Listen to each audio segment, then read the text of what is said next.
আজকের ভিডিওটি খুবই গুরুত্বপূর্ণ। আশা করি ভিডিওটি কোনো প্রকার স্কিপ না করে সম্পূর্ণ দেখার চেষ্টা করবেন।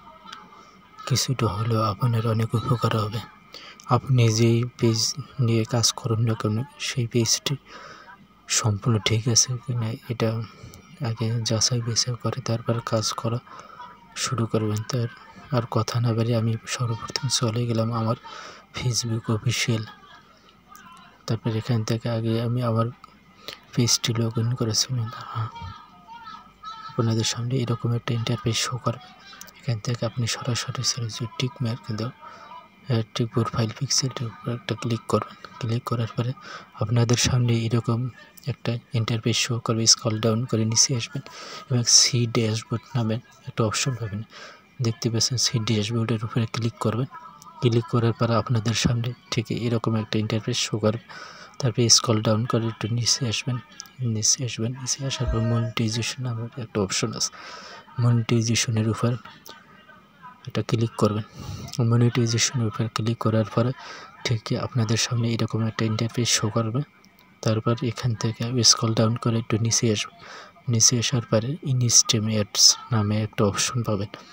ইনস্ট্রিম অ্যাডস নামে অপশনে একটা ক্লিক করবেন। ক্লিক করার পরে আপনাদের সামনে ঠিক এরকম একটা ইন্টারফেস শো করবে। তারপরে স্ক্রল ডাউন করে নিচের দিকে আসবেন। নিচের দিকে আসার পর তারপরে এখানে আপনার পেজে কোনো সমস্যা আছে কিনা সেটা এখানে শো করে। দেখতে পাচ্ছেন আমার এই পেজের সমস্যা আছে। এটা হচ্ছে কন্টেন্ট মনিটাইজেশন পলিসি দেওয়া আছে। তো এই পলিসি ইস্যুটা থাকলে আপনাকে কী করতে হবে, প্রতিদিন কিন্তু লাইভ করতে হবে।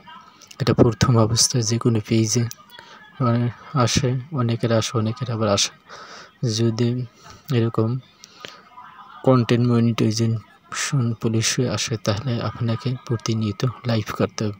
দেখা গেছে 1-2 মাস লাইভ করার পরে এটা কিন্তু অটোমেটিক ফেসবুক রিমুভ করে দেয়। যখন জানতে পারে এই পেজের মালিক আপনি নিজে, তখন সেটা অটোমেটিকলি রিমুভ করে দেবে। তো তারপরে এখান থেকে আপনি একটু ব্যাগে চলে আসা। তারপর পেজ রিকমেন্ডেড নামের একটা অপশন আছে, এটার উপরে একটা ক্লিক করুন। ক্লিক করার পর এখান থেকেও আপনার পেজে কোনো সমস্যা আছে কিনা সেটা এখান থেকে দেখতে পারেন। এখান থেকে পেজ স্ট্যাটাস নামে একটা অপশন পাবেন। পেজ স্ট্যাটাসের উপরে একটা ক্লিক করুন। ক্লিক করার পর আপনাদের সামনে এরকম একটা ইন্টারফেস শো করবে। এখানে যদি গ্রিন মার্ক থাকে তাহলে আপনার পেজে কোনো সমস্যা নেই। দেখতে পাচ্ছেন টিক মার্ক দেওয়া যে পেজ রিকমেন্ডেড পেজ ঠিক আছে। তো পেজ ইনেজেবল মনিটাইজেশন, তার মানে আপনার পেজটা সম্পূর্ণ প্রকার সুস্থ আছে বা আপনার পেজে কোনো প্রকার সমস্যা নেই। তাহলে এই পেজে মূলত একটা সমস্যা আছে, সেটা হল কন্টেন্ট মনিটাইজেশন পলিসি। এটা কঠিন কিছু না, এটা প্রতিনিয়ত লাইভ করলে দেখা গেছে সমস্যাটা সমাধান হয়ে যায়। যদি আপনাদের পেজে এরকম থেকে থাকে তাহলে আপনারা প্রতিনিয়ত কিন্তু লাইভ করতে পারেন। লাইভের মাধ্যমে দেখা গেছে এই পলিসি ইস্যুটা অটোমেটিক্যালি রিমুভ হয়ে যায়। কন্টিনিউ 2 থেকে 3 মাস লাইভ করার পরে দেখা যাবে যে আপনার ওই কন্টেন্ট মনিটাইজেশন পলিসি ইস্যুটা আর থাকবে না। অটোমেটিক্যালি ফেসবুক কর্তৃপক্ষ এটা রিমুভ করে দেবে। যদি আপনার পেজে এরকম থেকে থাকে অবশ্যই আমার এই টিপসটি ফলো করবেন। ধন্যবাদ সবাইকে।